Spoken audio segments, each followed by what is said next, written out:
Hello everyone.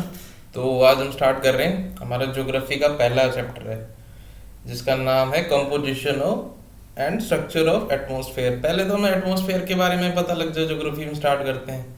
जैसे climatology start करेंगे तो उसके लिए पहले एटमॉस्फेयर का पता होना जरूरी है। तो एटमॉस्फेयर वैसे आपने पढ़ा होगा पहले भी कि क्या होता है एटमॉस्फेयर।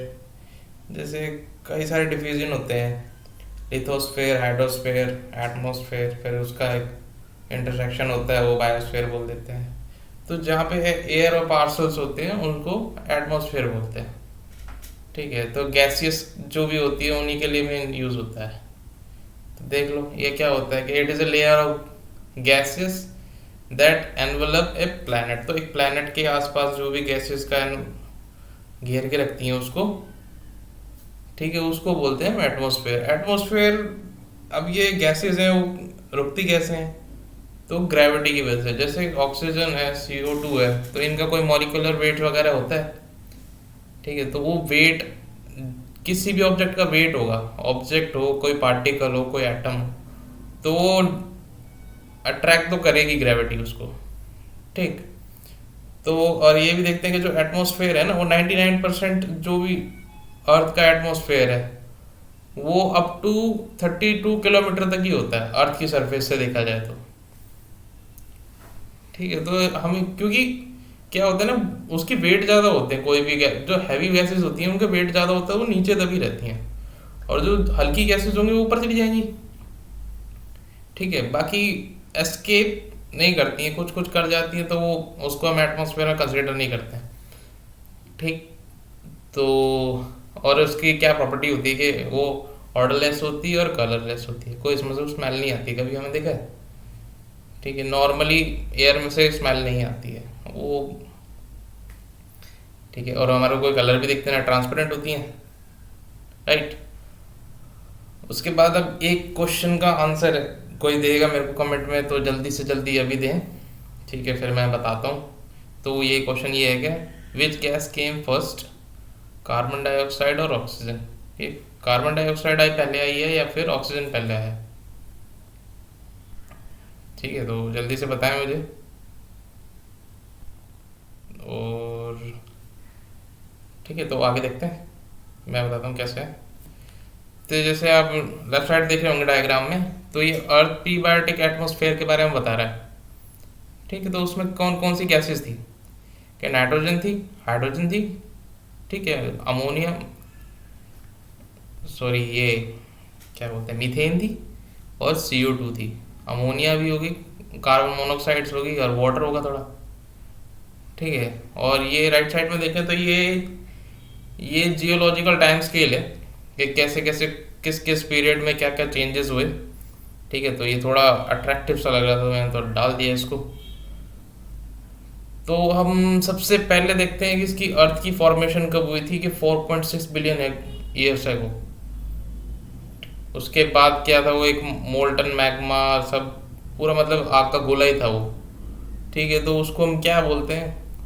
उसको हम बोलते हैं हेडियन एरा। इसमें लिखा नहीं है लेकिन मैं आगे बताऊंगा। उसको उसको बोलते हैं हेडियन एरा।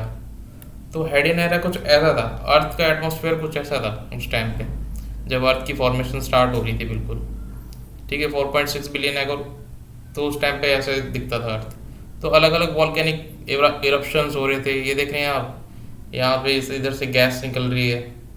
तो कुछ कुछ पायरोक्लास्ट वगैरह ये सब निकलता है कि गैसेस निकलती है अलग अलग। ठीक, तो उसमें क्या होता है, सल्फर डाइऑक्साइड भी निकली थी, नाइट्रोजन निकली थी, और मल्टीपल गैसेस निकली थी। तो कार्बन डाइऑक्साइड भी उसी में से निकली होगी, यूँ बताया जाता है कि हर चीज़ कार्बन से ही बनी हुई है। ठीक है, तो एक साइकिल भी तो फॉलो होती है कार्बन की, राइट। तो ऐसे ऐसे कई सारी गैसेस का फॉर्मेशन हुआ, अंदर अर्थ के इंटीरियर्स में से गैसेस बाहर निकली, जिसमें से मेजरली क्या होता है, कार्बन डाइऑक्साइड थी, ठीक है, सल्फर डाइऑक्साइड थी। ये सल्फर डाइऑक्साइड और कार्बन डाइऑक्साइड का भी बहुत मेजर रोल होता है कि अर्थ का पूरा जो भी क्लाइमेट है उसको चेंज करने का। ठीक है, अगर सल्फर डाइऑक्साइड या फिर कोई भी कूलिंग गैसेस ज़्यादा होंगी तो वो आइसेज में कन्वर्ट कर देती है। और CO2 तो पता ही है, मीथेन, CO2 तो ग्रीन हाउस गैसेज हैं। ठीक है, तो आर्कियन एरा, ठीक है, जो हम ऊपर देख रहे थे ना, ये वाला। तो ये आर्कियन जब स्टार्ट होता है, ये 2.5 बिलियन वाला है, ठीक है। तो इतना टाइम लगा इसको कूल डाउन होने में थोड़ा, राइट। तो कुछ इस टाइप का ये एनिमेटेड है, इस टाइप का एटमॉस्फेयर था कि बस वॉल्केनो ही निकलते रहते थे। थोड़ा कूल डाउन होने स्टार्ट हुई है और गैसेस बाहर आने लग गई, तो CO2 सबसे पहले आई। और तो फिर उसके बाद देखते हैं कि इसमें देखते हैं कि मॉडर्न एटमॉस्फेयर में क्या है, अब अबेंडेंट ऑफ ऑक्सीजन है, यही बोलते हैं ना कि 21% ऑक्सीजन है और बाकी 73% और ये नाइट्रोजन है, कार्बन डाइऑक्साइड तो बहुत कम है। तो ये हुई कम क्यों? ये कम हुई जब लाइफ स्टार्ट हुई है, ठीक है। और ये देख रहे हैं आप यहाँ पे कैम्ब्रियन एरा, यहाँ पे ये देखो छोटे छोटे दिखा रहे हैं कि एनिमल्स वगैरह है, ठीक है, ये ट्राइलोबाइट्स वगैरह। तो इन्होंने, या फिर जो किस फाउंडेशन स्पीसीज बोलते हैं हम कहीं भी जाके, तो ब्लू ग्रीन एल्गी होती है, तो वो स्टार्ट हुई कि एल्गी आई, बैक्टीरिया वायरसेस ये जो छोटे छोटे हैं ये सब फॉर्मेशन स्टार्ट हुई केमिकल रिएक्शंस की वजह से, ठीक है, आपस में हुई। तो उसके बाद वो जैसे ही लार्ज स्केल पे हुई तो बम्बार्डमेंट हुआ लाइफ का, जिसको हम बोलते हैं कैम्ब्रियन एरा। और ये पहले वाले बोलते हैं ना इनको, इसको प्री कैम्ब्रियन भी बोलते हैं, ठीक है। उसके बाद लाइफ स्टार्ट होती गई, अलग अलग डायनासोर ये, और अब मॉडर्न मैन ये सब आ गए, ठीक है। तो इसका आंसर यही है कि पहले CO2 ही थी, ठीक है, उसके बाद ऑक्सीजन आई है। आई होप आपको क्लियर होगा। तो उसके बाद देखते हैं कंपोजिशन क्या है, ठीक। कंपोजिशन में क्या है कि एटमॉस्फेयर किस किस से बना होता है, गैसेस होती हैं उसमें, वाटर वेपर्स भी होते हैं, राइट, और डस्ट पार्टिकल्स भी होते हैं, यही सब तो होता है एटमॉस्फेयर में। और क्या है, गैस होगी, वाटर वेपर होगी थोड़ी ह्यूमिडिटी टाइप की, ठीक है, और गैस या फिर डस्ट पार्टिकल्स होंगे, धूल मिट्टी, ठीक है। और इन गैसेस की कंपोजिशन है ना अलग अलग लेयर्स में, जैसे जैसे हम ऊपर जाते हैं तो ये चेंज होती रहती है, ठीक है। जैसे इंपॉर्टेंट गैसेस कैसे हो गई, जैसे CO2 होगी, वो क्या करती है, अर्थ का जो टेम्परेचर है उसको थोड़ा वार्म करके रखती है, ग्रीन हाउस गैस है ना। और ओजोन तो हम सबको पता ही है कि UV रेस से हमारे को प्रोटेक्ट करती है, ठीक है। उसके बाद अब जैसे जैसे कंपोजिशन चेंज होती है ना, तो ये अलग अलग लेयर्स होती हैं, ये बनती जाती हैं, ठीक है। तो देखो इसमें जैसे इनके नाम नाम क्या देखें कि ट्रोपोस्फेयर है, स्ट्रेटोस्फेयर, मीजोस्फेयर और थर्मोस्फेयर। उससे ऊपर एक्सोस्फेयर आ जाता है कि आउटर बाहर ही चला गया है, ठीक है, एटमॉस्फेयर से बाहर। तो मेजरली हमारे को ये 4 लेयर्स पढ़नी है। तो आगे देखते हैं। तो पहली लेयर स्टार्ट होती है, जैसे ये डायग्राम देखते हैं, जो सबसे नीचे है ट्रोपोस्फेयर, ठीक है। उसमें क्या क्या होता है कि जितने भी क्लाइमेटिक चेंजेस होते हैं, वेदर की चेंजेस होती हैं, बायोलॉजिकल एक्टिविटी जो भी होती हैं, वो इसी लेयर में ही होती हैं, क्योंकि हम भी तो इसी लेयर में ही रहते हैं, ठीक है। तो इसकी जनरली हाइट क्या होती है, पोल्स की तरफ क्या होता है कि ग्रेविटी ज़्यादा लगती है, तो इस वजह से वहाँ पे जो उसकी हाइट आती है वो होती है कम। और दूसरा रीजन होता है सोलर इंसुलेशन, मतलब हीट भी क्या होती है कि जैसे आगे बताऊंगा, वो थोड़ा कंफ्यूज हो जाएंगे नहीं तो आप। तो कुल मिला के आप ग्रेविटी के सबसे बड़ी रखिएगा ना, ग्रेविटी होती है। और जो साइंस वाले होंगे उनको सेंट्रीफ्यूगल फोर्स समझ में आता होगा, रोटेशन, जैसे किसी भी ऑब्जेक्ट को घुमाओगे तो वो बाहर फेंकेगा ना, ठीक है।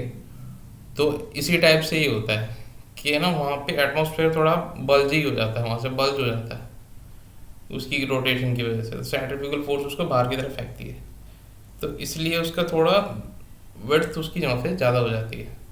और सोलर इंसुलेशन जैसे एवापोरेशन होता रहेगा तो और ऊपर ऊपर ऊपर चलती जाएंगी, और तो काफ़ी लेयर बड़ी होती जाती है वो।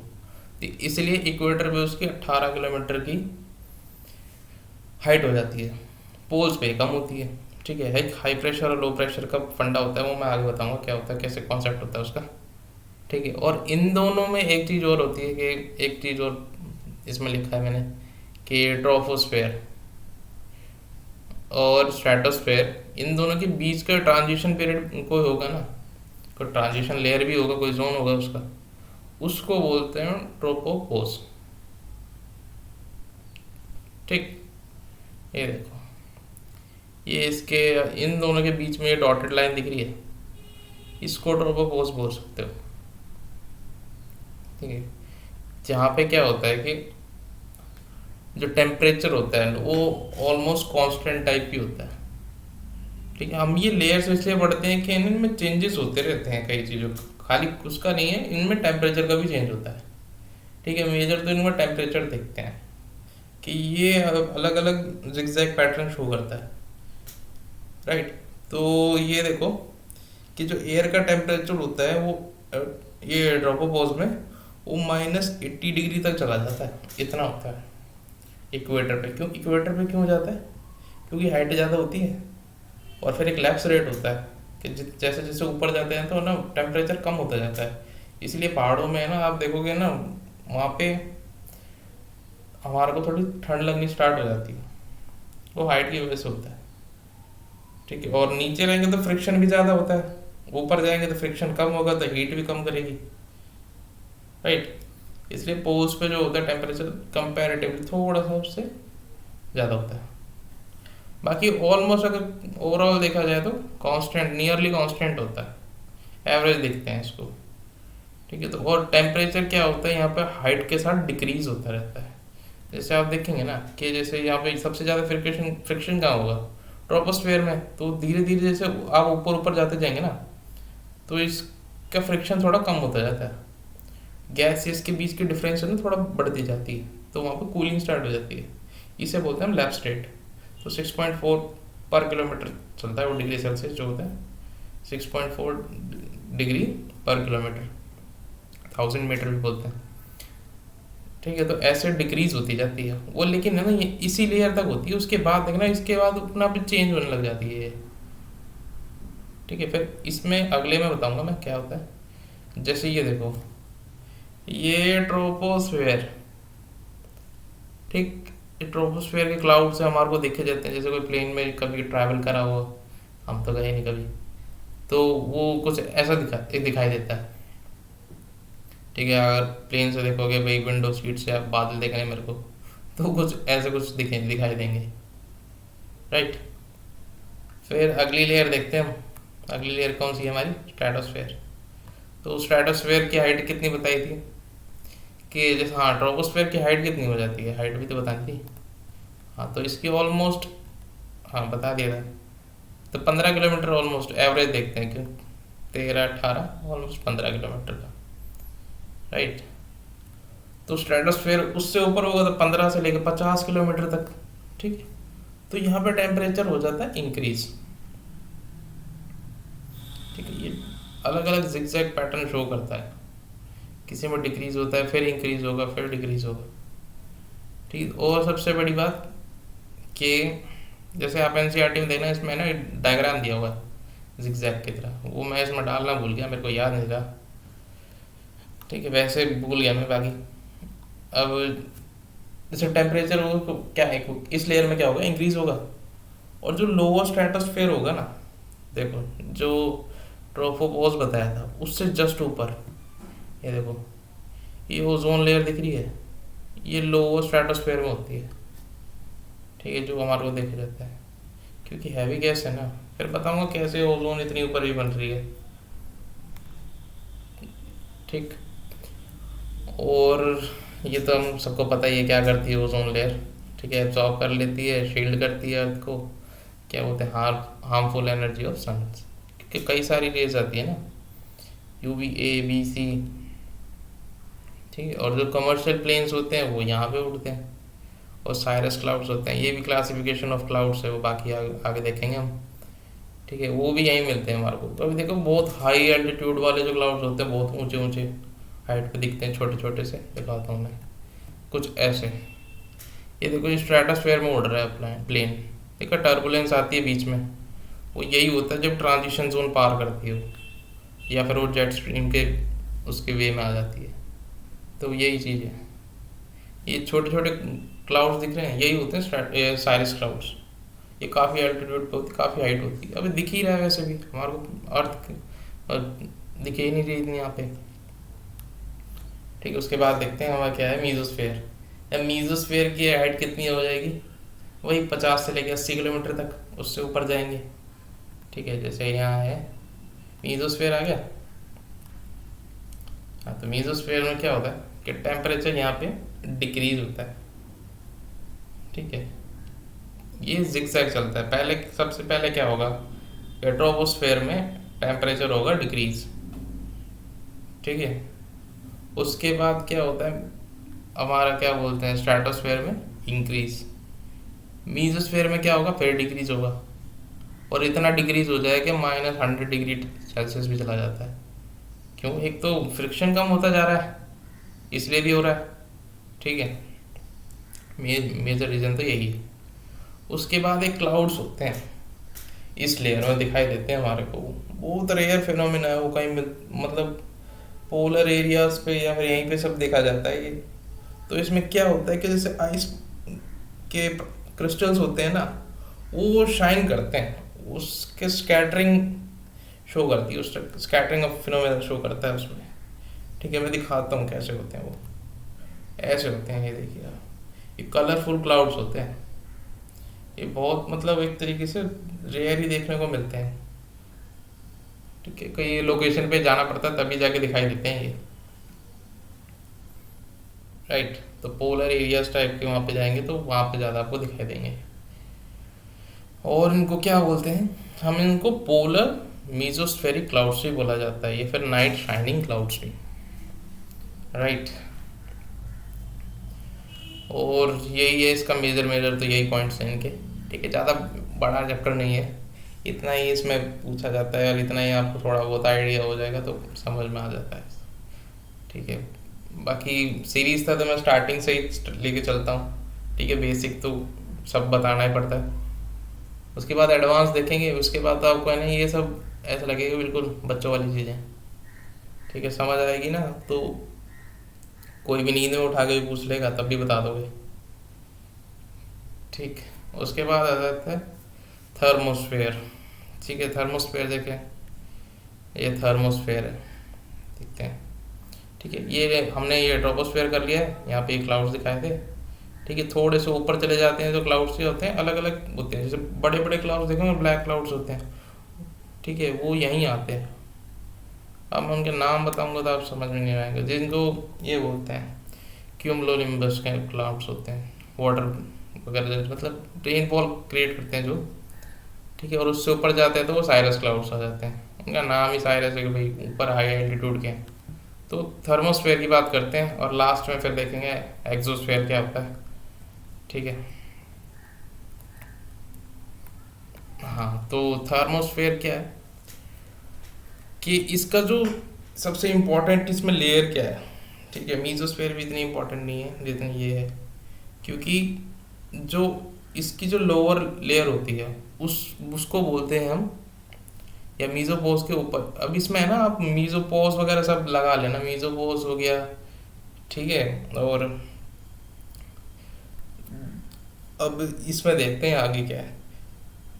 तो जैसे आयनोस्फेयर है, सबसे इम्पोर्टेंट है इसमें आयनोस्फेयर। आयनोस्फेयर क्यों इम्पोर्टेंट है, most of the communication lines होती है ना, जैसे वायरलेस होता है वो यहीं से होता है। जैसे रेडियो वेव्स कोई भी आप सेंड करते हो, कम्युनिकेशन में क्या होता है, रेडियो वेव्स होती हैं, डिफरेंट डिफरेंट वेव्स होती हैं।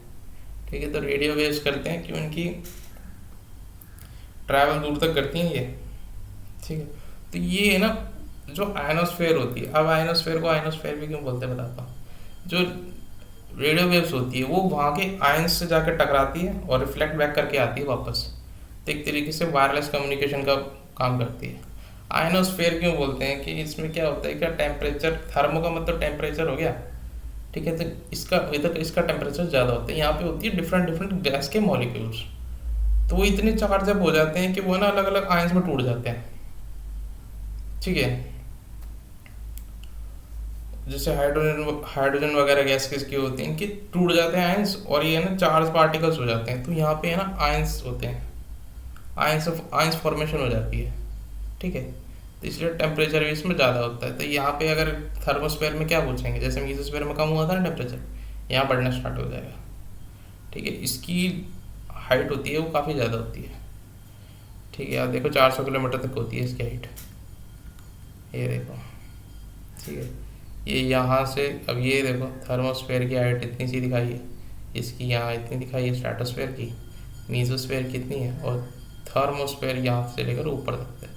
जितने भी क्या क्या बोलते हैं कम्युनिकेशन सैटेलाइट्स वगैरह होती है वो इसी एरिया में होती है, क्योंकि ग्रेविटी थोड़ी कम रिएक्ट करती है ना, और फिर ज़्यादा पावर नहीं लगता है उसको मूव करने में।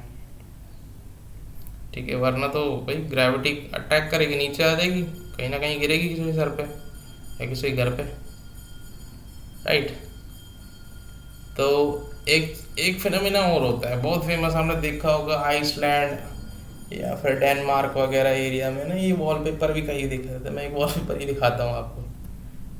ये इसे बोलते हैं ऑरोरा। ठीक है, ये लाइट्स हैं, लाइट्स कैसे दिखती हैं, ये मैग्नेटिक फील्ड और ये सब फील्ड टकराती हैं, ये अलग अलग दिखाई देती है। पोलर एरियाज पे क्यों दिखता है, मैग्नेटिक फील्ड होती है वहाँ पे स्ट्रॉन्ग। ठीक है, और ये काफ़ी हाइट पे होती है, तो मैग्नेटिक फील्ड सन की और अर्थ की जब अट्रैक्ट करती है तो इस तरीके के फिनोमेना आते हैं, ऐसे ऐसे कलरफुल लाइट्स दिखाई देती है हमारे को।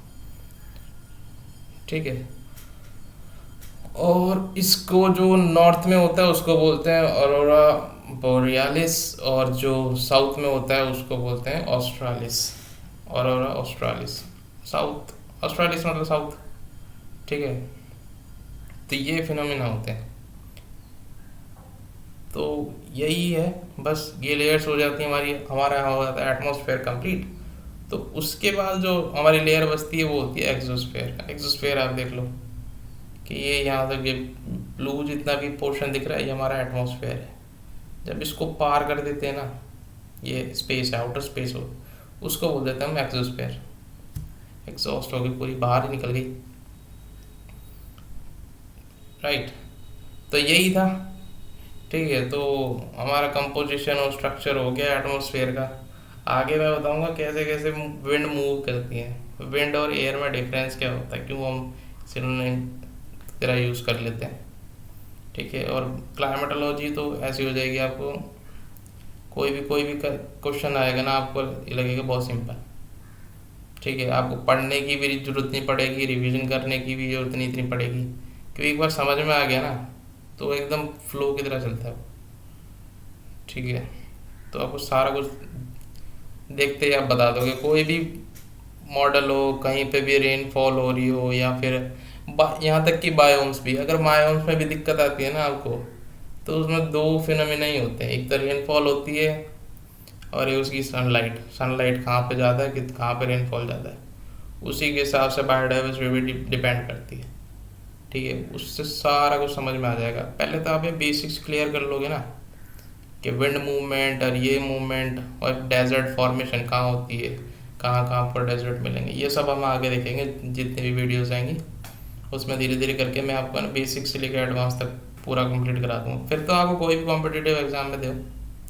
ठीक है, यहाँ तक कि जनरल लाइफ, अगर रियल अप्लाइड चीज़ भी आपको पता लग जाएगी। ठीक है, जैसे गर्मी हो रही है या ह्यूमिडिटी हो रही है, रेनफॉल होगी कि नहीं होगी। ठीक है, तो ये भी समझ में आ जाएगा आपको। तो thank you so much, please subscribe करना, लाइक करना और शेयर ज़रूर करना। ठीक है, तो मोटिवेशन बना रहता है यार। ठीक है, वरना मन नहीं करता है वीडियो डालने का, सच बताऊँ तो।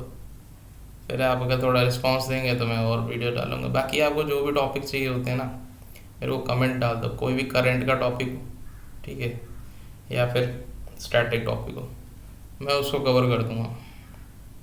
ठीक है, और फिर आप चाहे तो आप कंपेयर कर लेना।